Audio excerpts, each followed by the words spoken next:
Bonjour à tous et bienvenue pour ce live sur psychologue.net. Aujourd'hui, on va parler de l'amour à soi à l'amour à deux. Alors j'espère que ce thème va vous parler. C'est Marie-Liesse Leroux qui nous parlera de ce sujet aujourd'hui. Bienvenue à tous. Je vous laisse rentrer au fur et à mesure. Je vous rappelle que vous êtes bien sur psychologue.net. Je suis Charlotte Ferrari, la community manager de psychologue.net. Et aujourd'hui, on va parler de ce sujet de l'amour à soi à l'amour à deux. Comme toujours, si certaines personnes souhaitent poser des questions à la thérapeute qui sera avec nous en ligne juste après, n'hésitez pas, on a le petit widget questions qui est juste ici et ça nous permet donc d'avoir les questions. Bien sûr, les questions, merci de les poser sur le sujet du jour aujourd'hui, c'est l'amour. L'amour de soi, l'amour de l'autre. Bienvenue, bonjour à tous. Je vous laisse rentrer, je vous laisse le temps et on va accueillir très rapidement Marie-Liesse pour nous parler de ce sujet. Je vous rappelle bien évidemment que ce live il sera enregistré et disponible donc sur IGTV. Je vous le rappelle, c'est tout mélangé maintenant les vidéos entre les Reels et les lives. Donc n'hésitez pas, tout est dans la même... Tout est dans la même section. Si vous ne savez pas où c'est, n'hésitez pas à me demander en message privé. Je vous réponds toujours avec grand plaisir. Et ben on est parti. On va voir si Marie-Liesse est par ici.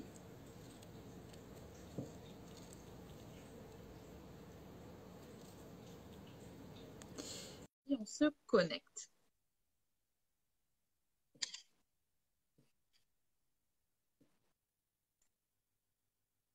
Bonjour. Bonjour Marie-Liesse, bienvenue. Merci d'avoir accepté de faire ce live avec nous sur ce sujet de l'amour à soi à l'amour à deux. Merci beaucoup. Est-ce que ça va au niveau de la technique? Vous me voyez bien? Vous m'entendez bien? Je t'entends bien, je te vois bien. On attend le retour, mais je pense qu'il n'y a aucun souci à ce niveau-là. Dans la logique, ça devrait le faire. Donc, merci Marie-Liesse pour cette problématique que tu souhaites traiter aujourd'hui. Comme toujours, avant de commencer un live, je vais te demander de te présenter, s'il te plaît.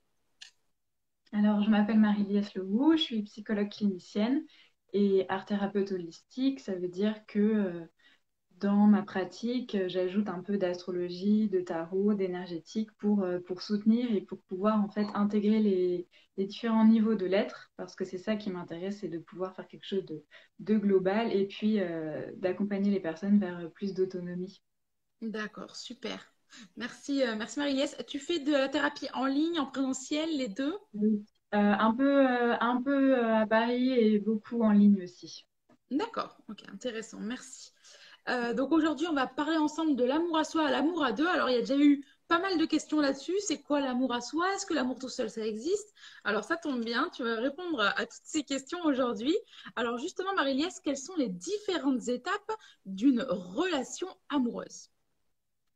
Alors, on peut considérer qu'il y a 5 étapes qui seraient, la première, ce serait de tout ce qui est avant la relation en elle-même, c'est-à-dire tout ce qu'on va fantasmer, projeter, attendre, etc. Donc, ce moment de célibat où on est de soi à soi. Ensuite, il y a la deuxième étape qui serait la rencontre. Après, la relation, le début de la relation. Ensuite, la mise en place de la relation. Et puis, la cinquième étape, ce serait ce moment de séparation, de deuil et de renouveau, évidemment, parce que la fin d'une relation n'implique pas la fin de tout et ouvre vers d'autres possibles.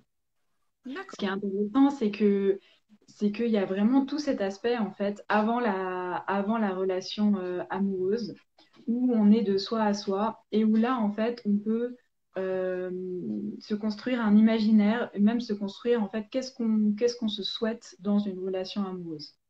Euh, et là, on va voir, en fait, on va confronter avec le principe de réalité où, au moment de la rencontre, est-ce que ça correspond ou pas à mes attentes, à ce que je me souhaite, etc. Et la deuxième étape, donc, c'est la rencontre. Et ce que je trouve intéressant aussi, c'est le passage entre la rencontre et la relation, c'est-à-dire que une rencontre n'implique pas forcément une relation. Et que parfois, on a tendance en fait à aller directement de la rencontre à la relation et à pas marquer entre guillemets cette étape. Mhm. Alors que, encore une fois, c'est pas parce qu'il y a une rencontre et il y a une attirance, etc., qu'il y aura forcément une relation. Après, évidemment, ça implique l'étape précédente de qu'est-ce qu'on se souhaite en relation.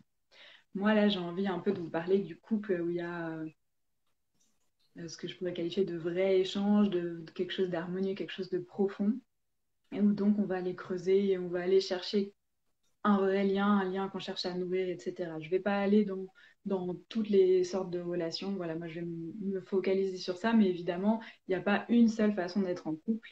Et je propose ces 5 étapes, mais c'est aussi divers que de personnes qui existent. D'accord. Euh,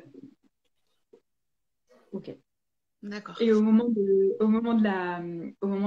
début de la relation, c'est là où on voit en fait comment est-ce que entre la rencontre et la relation, est-ce que ça match par rapport aux valeurs, par rapport aux attentes, par rapport à ce qu'on se souhaite dans la relation? Donc, c'est des étapes en fait qui sont importantes. Et après, pendant la relation en elle-même, on voit comment est-ce que ça se déploie dans le temps et comment est-ce qu'on arrive en fait à rester ensemble et à nourrir cette relation. Parce que parfois, on entend des choses comme l'amour dure 3 ans, etc. Alors qu'en fait, l'amour peut durer beaucoup plus longtemps ou moins longtemps, mais c'est comment est-ce on va travailler à la relation. Parce qu'il y a un fantasme parfois partagé qui est de bah, l'amour ça suffit. Et en fait, l'amour Hmm. ça suffit pas. Il y a la nécessité d'avoir cette compétence, cette capacité amoureuse de souhaiter en fait mettre cette relation à une place très importante dans sa vie pour que justement elle soit nourrie et qu'elle dure et qu'elle soit épanouissante en fait pour les deux parties et dans la réciprocité. Et après, il arrive que bah, y a une séparation, il y a un deuil, que la personne parte, soit qu'elle meure ou soit que simplement il y a une séparation. Et, euh, et là, c'est les étapes du deuil qui commencent. Donc ça, c'est encore un autre sujet. Et ça ouvre, comme je disais tout à l'heure, vers d'autres possibilités.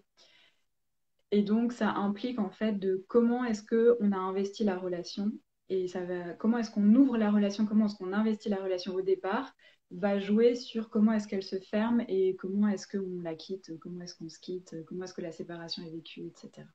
D'accord. Merci, merci Marie-Lise. Donc là, tu nous as parlé donc aujourd'hui des différentes étapes d'une relation amoureuse. Alors, il y a aussi des challenges finalement dans une relation. Quels sont les challenges qui se posent dans une relation? Euh, il y a la question du temps. Il y a la question des projets ou pas qu'on a ensemble. Il y a forcément les enfants s'ils font partie en fait des projets du couple. Euh, la communication, c'est un challenge énorme et je trouve que c'est un des piliers du couple et que c'est un pilier à nourrir en fait. Et que ça, c'est pareil, on le sait, mais entre le savoir et vraiment le vivre, il y a un gap et c'est là où c'est ce que je disais par rapport au fait de vouloir nourrir son couple et le mettre dans une place importante dans sa vie, c'est que communiquer, c'est vraiment, c'est en permanence en fait. Et c'est pouvoir verbaliser les choses aussi dans l'instant. Parce que parfois, selon son tempérament, ses habitudes, son vécu, etc., on a tendance à garder et à un moment, on déballe tout et l'autre se retrouve, waouh, qu'est-ce qui s'est passé? Mais parce qu'en fait, alors que l'idée, c'est d'apprendre parce que ça peut faire peur, parce qu'on a des a priori par rapport à comment est-ce que l'autre va recevoir, est-ce que je vais pas bien formuler, etc. Mais au fur et à mesure que les choses se présentent dans le live, de dire, ah, il y a ça, moi je le vis comme ça. Et on parle en communication non violente ou bienveillante de revenir au jeu, pour ne pas dire le tu, bah tu me... le tu, tout le monde le sait, bon voilà, mais c'est hyper important de le mettre en application dans le couple parce que si je reprends pour moi en fait ma responsabilité de mon jeu, de bah moi, en fait, je me sens de cette façon. Et quand je me sens de cette façon, ça veut dire que tel et tel besoin n'est pas nourri. Et il n'est pas nourri aussi par le fait que, bah, en fait, on n'a pas mis en place ces choses dont on avait pu parler, ou alors on n'en a encore pas parlé. Et donc là, ça se présente dans le concret du quotidien. Et donc là, ça, c'est important pour moi. Donc, comment est-ce qu'on peut faire par rapport à ça? Et, euh, et vraiment dans cette idée de co-création. Parce que le challenge, c'est aussi euh, que chacun, en fait, reste sur sa position et que le couple ne devienne plus un duo, mais un duel. Et qu'en fait, c'est chacun qui reste dans son retranchement. Et il n'y a plus ce lien et cette fluidité qu'on cherche au départ. Et le challenge, c'est de qu'est-ce qu'on veut? Est-ce qu'on veut avoir raison ou est-ce qu'on veut avoir la paix? Est-ce qu'on veut avoir l'amour? Est-ce qu'on veut avoir l'harmonie? Parce que si on cherche toujours à avoir raison, ça va être une bataille en permanence et il n'y aura pas cette rencontre, il n'y aura plus cette rencontre. Et le challenge, c'est de vouloir être au service du couple et parfois de devoir prendre entre guillemets, prendre sur soi, mais tout ce que je dis, c'est dans une certaine mesure. C'est-à-dire que tout ce qui est relations toxiques, les pervers narcissiques dont on parle, les abus, etc., ça c'est hors champ. Enfin, je veux dire, ça n'a pas lieu d'être. Prendre sur soi, c'est vraiment dans une relation de co-création où l'un et l'autre veulent être dans cette relation, construire cette relation au service de l'autre, au service de la relation et non pas pour soi-même. Parce que dans la relation, il y a aussi cette importance de la conscience d'altérité, c'est-à-dire de considérer l'autre vraiment comme un sujet et non pas comme un objet ou un outil qui va nous réparer, qui va nous servir, etc. C'est une vraie personne en face de moi, une vraie personne. Comment est-ce qu'on se rencontre et qu'on peut construire quelque chose ensemble? D'accord, c'est-à-dire finalement mettre la même énergie dans son couple, qu'il n'y en ait pas qu'un qui soutienne l'autre. Ou... C'est ça. Et ça, c'est hyper important parce que quand on se met dans, si on reconsidère le triangle de Karpman avec les sauveurs, bourreaux, victimes, on peut se retrouver dans la position donc du sauveur et il y aura cette relation déséquilibrée ou en fait dissymétrique où ça va être tout le temps l'un qui va nourrir l'autre et qui va, non, par exemple, typiquement en tant que psy, faire la psy de la personne avec qui on est. Et en tant que soignant, en tant que personne très empathique, en tant que personne qui s'oublie aussi, en fait, qui, pour le coup, met tout au service de la relation, mais qui soit, c'est là, pour le coup, c'est la personne en tant qu'elle-même s'oublie en tant que personne et se traite presque comme un objet. Et donc, va tout donner, ok, mais du coup, elle, ce qu'elle reçoit, ben, c'est moindre. Et en fait, à des moments, forcément, c'est déséquilibré parce que l'un peut avoir plus de besoins que l'autre. Mettons que le Bien conjoint est sûr. au chômage, il a besoin de soutien, etc. Ok, mais si de base la relation est comme ça et que c'est en permanence ça et que c'est en permanence l'un qui va soutenir, qui va subir, etc., ça va pas, dans le temps, ça va pas fonctionner. D'accord. Merci Marie-Liesse. Alors, il y a une question qui revenait souvent et donc du coup que je vais te poser, c'était sur l'amour de soi. Alors, est-ce que l'amour de soi, c'est une base essentielle au couple heureux et pourquoi?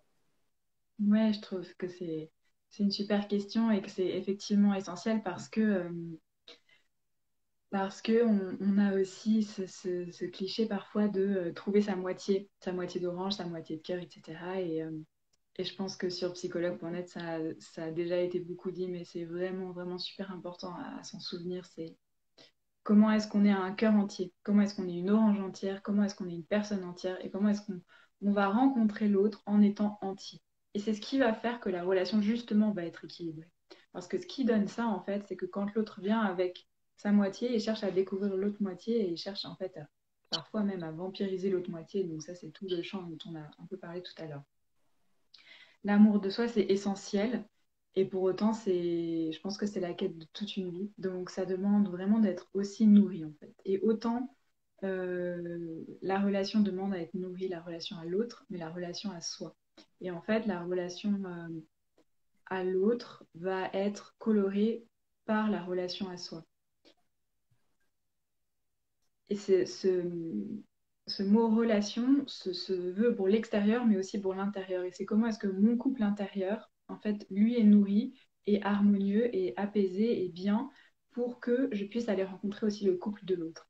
Et dans le couple intérieur, je parle du masculin et du féminin, en fait, qui s'harmonisent à l'intérieur de nous. Et comment est-ce que, en tant que femme, mettons, ben, à des moments, je suis plus dans mon énergie masculine, à d'autres moments, plus dans mon énergie féminine. Et Oui. comment ce mariage intérieur fait que je peux avoir un mariage à l'extérieur. Sur le plan symbolique, bien sûr, le mariage, pas forcément le contrat en lui-même, mais voilà, cette relation à l'autre à l'extérieur.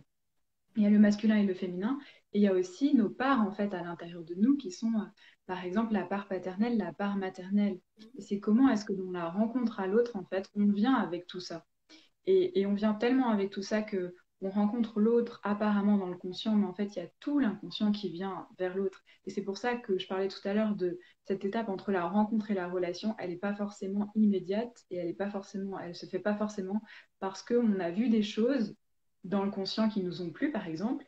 Mais en fait, au niveau énergétique, au niveau inconscient, on capte qu'il y a des choses qui vont pas forcément fonctionner. Et donc, c'est là où on peut jouer avec tout ça et où effectivement, pour revenir à la question, à cette question-là, l'amour de soi est primordial et l'amour de soi, je pense, passe par la connaissance de soi. Donc c'est pour ça que travailler sur soi ou tout ce qui est voilà, développement personnel, thérapie, etc., c'est hyper important justement pour vivre un couple harmonieux. Euh, la connaissance de soi, la compréhension de soi, de son vécu et l'acceptation. parce que l'amour, c'est facile d'aimer ce qui est beau, ce qui est agréable, ce qui est socialement valorisé, mais aimer notre ombre, aimer nos difficultés, aimer nos failles, ça c'est vraiment un vrai boulot et qui est indispensable. Parce que seul on a toujours raison, mais en fait à l'épreuve de la relation, on voit justement les endroits où, ok, avec ça on est ok, ça y est, ça c'est traité, c'est bon, voilà, mais où il y a d'autres endroits où c'est nécessaire de continuer ou d'aller regarder différemment, etc. Parce que comme l'autre est en miroir, comme l'autre va nous renvoyer des choses qu'on n'avait pas forcément voulu voir ou qu'on avait Oui. vu à un certain niveau et qu'on a besoin d'aller voir plus loin, et ben on se retrouve face à l'autre et c'est l'occasion aussi de continuer à nourrir cet amour de soi. Oui, je pense que n'importe qui a été en couple, finalement, voit bien que en réaction à l'autre, des fois, nos blessures se réouvrent et tout ça. Et on se dit, ah mince, là, on est venu appuyer sur quelque chose. Et des fois, il faut un certain temps quand même pour comprendre ce qui se jouait finalement dans ce conflit-là. Donc, Exactement. merci Marie-Liesse de nous avoir rappelé que l'amour de soi, c'était essentiel. Mais comment on peut développer cet amour de soi tout en étant en couple et est-ce que c'est possible? Oui, oui, oui. Et ça rejoint tout ce qu'on a dit précédemment avec cette entièreté en fait. Parce que pour moi, dans le couple, il y a une certaine dépendance. Alors, aujourd'hui, on parle beaucoup de dépendance affective. Donc, effectivement, encore une fois, là, c'est l'écueil où je vais complètement me fondre dans l'autre et où moi, mon altérité va s'effacer, va s'oublier. Donc, ça, c'est entre guillemets problématique. En tout cas, ça pose question par rapport à l'amour de soi, justement. Qu'est-ce qui fait que j'ai tellement besoin de me fondre dans l'autre que je m'en oublie moi-même? Et pour autant, je pense qu'il y a une vraie dépendance dans le couple et qu'on ne peut pas le nier et que aimer, c'est aussi à partir du moment où on se met en couple et où on cherche un couple dont on parle là depuis le début, il y a quelque chose où on y va à fond, en fait. On y va à fond. Et l'autre pendant de l'amour, c'est la peur. On sait que d'un côté, il y a l'amour et d'un côté, il y a la peur. Donc, si on va à fond dans l'amour, forcément, il y a un endroit où on va avoir peur. On va avoir peur de perdre l'autre, on va avoir peur de mal faire. Et, et l'idée, c'est de regarder ses peurs, de respirer ses peurs et de faire quelque chose avec ses peurs. Parce que si on est totalement OK avec ça. Alors, est-ce que ce sera vraiment de l'amour ou est-ce que ce sera une relation, bon, on est coloc ou on est... Enfin, j'en sais rien. Mais en tout cas, ça pose cette question de la peur est aussi liée à l'amour. Et donc, il y a aussi cette question de la dépendance, donc tous ces gros mots-là qu'on essaye d'évacuer, mais qui, pour moi, sont dans la relation. Donc, c'est plus l'invitation à une autonomie, hein. Et donc l'amour de soi, pour moi, c'est dans l'autonomie. C'est que moi, en tant qu'être entière, je suis totalement OK avec qui je suis. Bon, ça, on est dans l'idéal, mais en tout cas, je suis de plus en plus OK avec qui je suis, avec toutes mes parts ombre et lumière, ces parts qui ont besoin d'amour, ces parts qui sont OK. Et c'est ce qui me permet donc de rencontrer l'autre dans son entièreté aussi. Et donc, de préserver en fait ces moments de moi à moi. Et j'ai vu que récemment, tu avais fait un sujet sur la solitude. Et en fait, c'est super important parce que on peut passer d'une solitude subie à une solitude choisie. Et c'est comment est-ce que de moi à moi, je vais pouvoir nourrir en fait cet amour de moi en créant ces espaces-temps rien que pour moi. Alors ça peut être en faisant des choses qui me font plaisir, que ce soit du sport, que ce soit voilà, prendre soin de son corps, voir des amis, aller en thérapie, aller en voyage. En fait, il y a plein de choses qu'on peut faire seul, même si on est en couple. Et ça, pour moi, c'est hyper important. euh, Parce que parfois, dans des vidéos ou des choses de séduction, en fait, on incite les gens à garder le mystère. Moi, je trouve que c'est absurde parce que je pense que l'être humain est de toute façon mystérieux et que même si on vit avec quelqu'un 50 ans, il y a plein de choses de lui qu'on ne connaîtra pas à la fin, en fait. Et que en étant avec quelqu'un, on peut découvrir des choses tout le temps, tout le temps, tout le temps. Et donc, là, j'ai fait un aparté, mais tout ça pour dire que oui, on peut nourrir son amour de soi, évidemment, et ça se fait au quotidien en prenant soin de son corps et de son âme, de son esprit, de son cœur, en fait, de tous nos corps, de tous nos niveaux, tous les plans sur lesquels l'être est. Et, euh, et aussi, évidemment, le couple soutient ça, c'est-à-dire que on va chercher dans le couple aussi le fait de pouvoir être aimé, mais aussi d'aimer en fait. Et c'est cet espace extraordinaire qui fait que l'être humain peut offrir cet amour qu'il est et tout cet amour qu'il a à l'intérieur. Et donc, en fait, on a l'impression qu'on veut être aimé, et oui, mais on veut surtout aimer en fait. Et avoir un objet d'amour, c'est extraordinaire. Et donc, on a cet autre à l'extérieur qui nous offre cette possibilité. Et on peut aussi se donner ça en fait à soi et reprendre en permanence conscience de sa valeur qui est intrinsèque et qui là est possible dans ce couple, mais qui peut-être demain ne sera plus possible dans ce couple et sera autrement. Et ça, il y aura sûrement enfin sûrement, en tout cas, il y aura potentiellement un chagrin, potentiellement un deuil, mais ça n'enlèvera pas qui on est en fait. Et ça remettra pas en valeur qui on est et tout ce qu'on a pu offrir, etc., etc. D'accord. Merci, merci Marie-Lise déjà pour tous les conseils que tu as pu nous donner et qui j'espère va en aider plus d'un. On va passer à la seconde partie, Marie-Lise, qui est les questions utilisateurs. Alors, il y en a déjà pas mal, on n'aura pas le temps de tous les faire comme d'habitude, mais on est parti pour déjà quelques-unes. Alors, intéressant. Le fait de ne pas s'aimer peut-il nous rendre toxiques pour l'autre? Ouais, c'est une super question. Toxique, c'est pareil, ça fait partie de ces mots que je prends avec des pincettes. C'est un mot qui... Qu'est-ce que ça veut dire toxique? Donc déjà, moi, ce serait ça la question que je pourrais renvoyer. Euh, En fait, je pense que on peut répondre à ça de façon positive dans ce qu'on disait tout à l'heure par rapport à la dissymétrie. C'est-à-dire que si on s'aime pas et qu'on attend en fait que l'autre comble cet amour, réponde à cet amour en permanence, c'est là où il y a vampirisation. Et en fait, il y a vampirisation qui n'est pas en fait forcément voulue ou consciente, etc. Mais c'est que de fait, comme ce vide à l'intérieur de soi, on a l'impression qu'il peut être comblé que par l'extérieur, que ce soit l'autre ou que ce soit une chose ou une habitude ou une addiction ou quoi que ce soit, on va essayer en fait de mettre, de mettre, de mettre, et le gouffre est tellement profond qu'en fait ce sera jamais rempli. Donc c'est pour ça que petit à petit, de soi à soi, ce vide il peut se combler, et c'est là où vous allez pouvoir en fait rencontrer l'autre dans votre entièreté de plus en plus, parce que c'est de plus en plus en fait.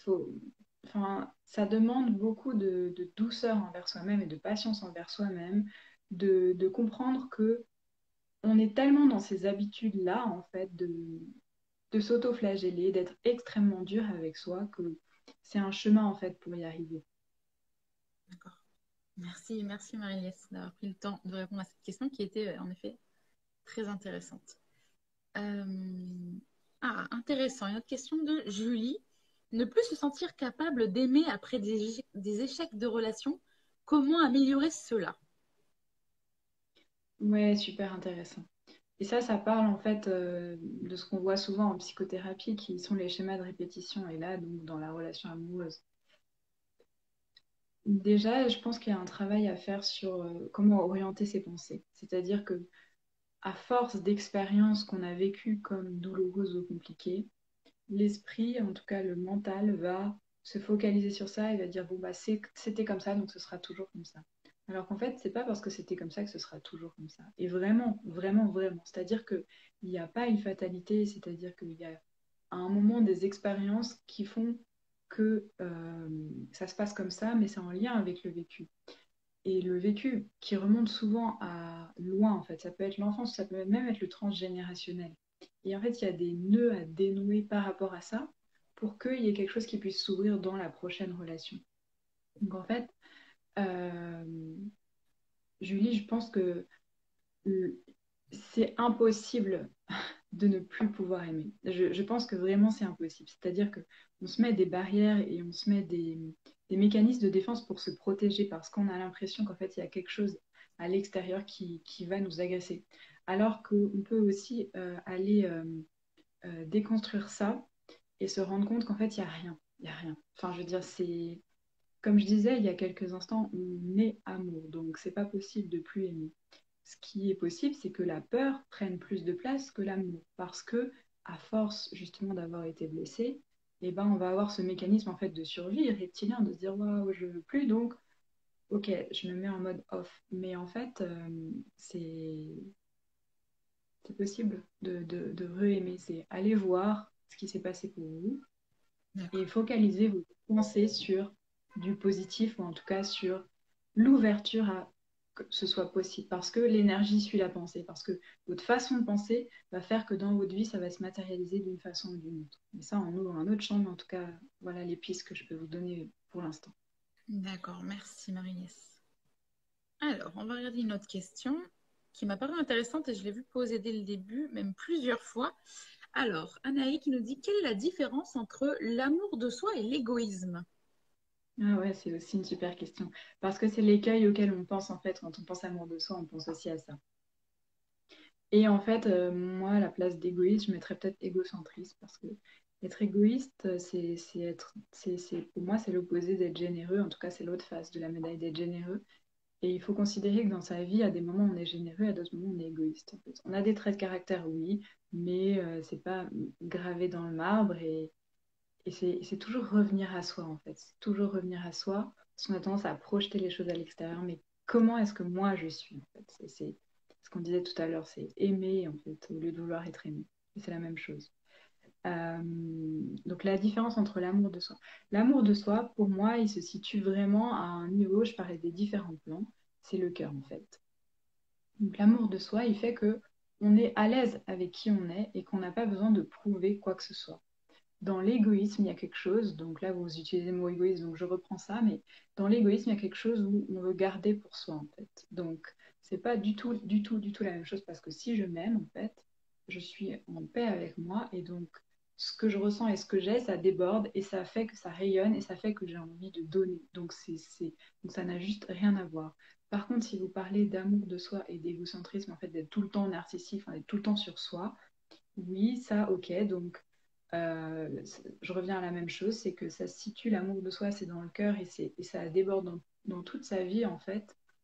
Ce qui est complètement différent d'être égocentré, mais dans le sens négatif du terme, où en fait, c'est une blessure narcissique qui est derrière et où on a besoin encore une fois, de se mettre en avant et d'utiliser l'autre et les situations à son avantage. Donc, c'est complètement différent. J'espère que je réponds à la question. Je pense que oui. Merci Marie-Liesse. Alors, j'avais vu une autre question.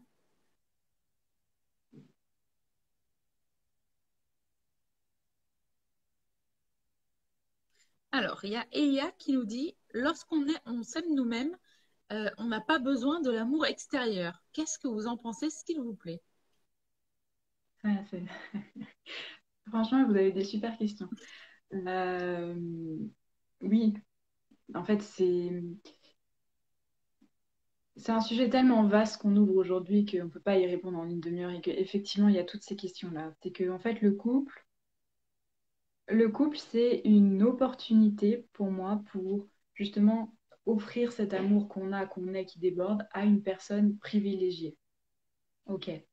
On peut aussi tout à fait ne pas être en couple et en fait que justement on est bien avec cet amour de soi à soi et qu'on n'a pas besoin, qu'on ne ressent pas la nécessité en fait d'avoir une personne privilégiée et que cet amour il s'exprime en fait juste en vivant, c'est-à-dire que ça peut être pour un chien, ça peut être pour une fleur, ça peut être pour ses amis, sa famille, je veux dire tout ce qui se présente dans la vie et en fait parce que de soi à soi on est bien. Donc ça c'est totalement ok en fait, mais c'est aller voir est-ce que c'est un choix ou est-ce que c'est une blessure qui est derrière? Ou qu'est-ce qui motive en fait ça? Parce que c'est toujours la question de l'intention dans ce qu'on vit dans nos vies. Mais évidemment, je ne l'ai pas précisé, mais en fait, le couple, il n'est pas forcément pour tout le monde et c'est pas un absolu et c'est pas, je veux dire, c'est pas parce qu'on n'est pas en couple, parce qu'on n'a pas parlé du célibat, et c'est pas parce qu'on n'est pas en couple que c'est bien ou c'est pas bien. Je veux dire, c'est un choix en fait, c'est un choix de vie. Voilà. D'accord. Merci Marie-Liesse. On va faire une dernière question. Il y a beaucoup de questions, donc n'hésitez pas à les poser directement après à Marie-Liesse à la fin du live sur son Instagram pour ceux auxquels on n'aura pas répondu. On va faire une dernière question de Gianni. Allez, on est parti. J'aimerais sortir plus toute seule, mais je n'aime pas le laisser seul. J'ai l'impression d'un sentiment de solitude. Est-ce que j'ai la suite? Comment faire? Alors, j'entends deux choses, donc je ne sais pas parce que j'aime pas le laisser seul, donc ça voudrait dire comme une culpabilité par rapport à ça. Et en même temps, le sentiment de solitude que vous ressentiriez quand vous sortez seul, je ne sais pas si c'est exactement ça. Du coup, il y a deux questions en fait à l'intérieur. Euh, et ça reparle en fait de ce truc de nourrir son amour de soi et de se sentir entière en fait. C'est que vous pouvez avoir une certaine dépendance dans le couple parce que en fait, être avec quelqu'un, ça veut dire toujours penser à cette personne, ça veut dire toujours s'inquiéter pour cette personne et ça fait partie de l'amour en fait. C'est-à-dire que c'est un boulet qu'on a choisi. Enfin, je veux dire, c'est comme ça. Euh, mais du coup, qu'est-ce qu'il y a en fait par rapport, qu'est-ce qu'il y a derrière cette culpabilité? Est-ce que c'est vous-même qui vous la ressentez? Est-ce que c'est quelque chose qu'on vous fait ressentir? Comment est-ce que c'est par rapport à ça? Et est-ce que vous êtes à l'aise avec votre propre solitude en fait? Et c'est pour ça que c'est toujours important de revenir à soi et c'est pour ça que bien sûr l'autre va nourrir, va soutenir, va apporter, va guérir à certains niveaux. Et en même temps, c'est vraiment toujours ce travail de soi à soi. Si l'autre n'est pas là, comment est-ce que moi je fais avec ma solitude? Qu'est-ce que m'apporte cette solitude? Et ça, bon, vous allez voir sur l'Instagram, il y a des choses qui ont été faites par Charlotte, mais c'est vraiment ça en fait. C'est comment est-ce qu'à force, vous allez tellement aimer ça en fait que vous allez vous accorder, je sais pas, 1 heure par jour de solitude ou j'en sais rien. Vous allez vous trouver votre façon d'être en fait avec vous-même qui va vous faire kiffer parce que c'est ça qui est important. C'est pas d'être seul pour être seul parce qu'on m'a dit qu'il fallait que je sois seule. Non. Donc à un moment, vous allez voir que si vous y allez et si vous dépassez la peur en fait de ça, vous allez vraiment kiffer et en fait vous allez entendre aussi des réponses à toutes vos questions parce qu'il y aura du silence. Parce que souvent on se bouche les oreilles, on se met des écouteurs, on parle, on regarde un truc et il y a des choses qui nous échappent alors qu'elles sont là en fait. On a déjà, elles nous sont proposées, les réponses nous sont données, mais on occulte en fait les choses. D'accord. Merci Marie-Liesse pour ce moment aujourd'hui que tu as pu nous accorder sur l'amour à soi et l'amour à deux. Alors c'est aussi ton moment à toi, donc est-ce que tu as un message à faire passer aujourd'hui, soit sur le sujet, soit sur les prestations que tu proposes, tes services? Bah, merci beaucoup de m'avoir offert cette possibilité. C'était très intéressant. Merci beaucoup pour toutes vos questions parce que c'est un sujet énorme en fait et je pense qu'on est sur cette terre pour vivre l'amour en fait sous différentes formes et le couple en fait partie et le couple est un moment privilégié, un moyen privilégié pour le faire. Et si vraiment vous avez en fait envie d'aller plus là-dedans et que vous vous rendez compte que c'est une envie, mais que vous avez des blocages, des peurs, etc., de vous à vous, je ne propose pas de thérapie de couple, mais je propose des thérapies en individuel en fait, pour voir comment est-ce que, en étant de mieux en mieux avec vous-même, vous allez pouvoir être de mieux en mieux dans le couple. Et avec l'art-thérapie aussi, c'est hyper intéressant pour créer sa vie par rapport à ça, que ce soit en individuel et aussi en collectif. Je propose des ateliers individuels, des ateliers collectifs et aussi des programmes en ligne pour aller beaucoup plus loin dans la connaissance de soi et pour aller dans la connaissance consciente, inconsciente, énergétique, en fait, tous ces pans de l'être dont on a parlé tout à l'heure. D'accord, super. Merci, merci Marie-Liesse pour ce moment que tu nous as accordé. Je te souhaite Merci une beaucoup. très belle journée et merci encore de ta présence. À vous aussi. À Belle, bientôt. belle journée Marie-Liesse. Je te laisse quitter Au avec la revoir. petite croix au-dessus de toi. Merci à Marie-Liesse Leroux pour ce live sur de l'amour à soi à l'amour à deux. Si jamais on n'a pas répondu à vos questions, n'hésitez pas. Vous avez l'Instagram de Marie-Liesse qui est Marie-Liesse-du-bas art thérapeute. Pour ceux qui n'ont pas eu le temps de le noter ou qui n'arrivent pas à l'écrire, n'hésitez pas. Je peux également vous le passer en message privé. C'est toujours avec plaisir que vous pouvez me contacter. Je vous le rappelle. Pour ceux qui préfèrent, qui ont loupé le live, tout simplement, vous pourrez revoir le live donc en rediffusion dans le petit widget qui est disponible sur notre page Instagram. Pour ceux qui ne le trouvent pas également, je peux vous le transmettre en message privé. Et sachez que ce live sera disponible aussi en podcast sur Spotify, Deezer, iTunes, voilà, sur de nombreuses plateformes. Ce live, il sera disponible donc en podcast. Donc n'hésitez pas dans quelques semaines. Par contre, il faudra être patient. Merci à tous de nous avoir suivis. Bonjour Sofiane. C'est la fin du live. Merci à tous de nous avoir suivis. On se retrouve très vite la semaine prochaine et restez bien présents sur notre page. Un jeu concours aura lieu soit cette semaine, soit la semaine prochaine. À très vite. Merci de nous suivre et merci de poser toutes vos questions. À très vite. Belle journée.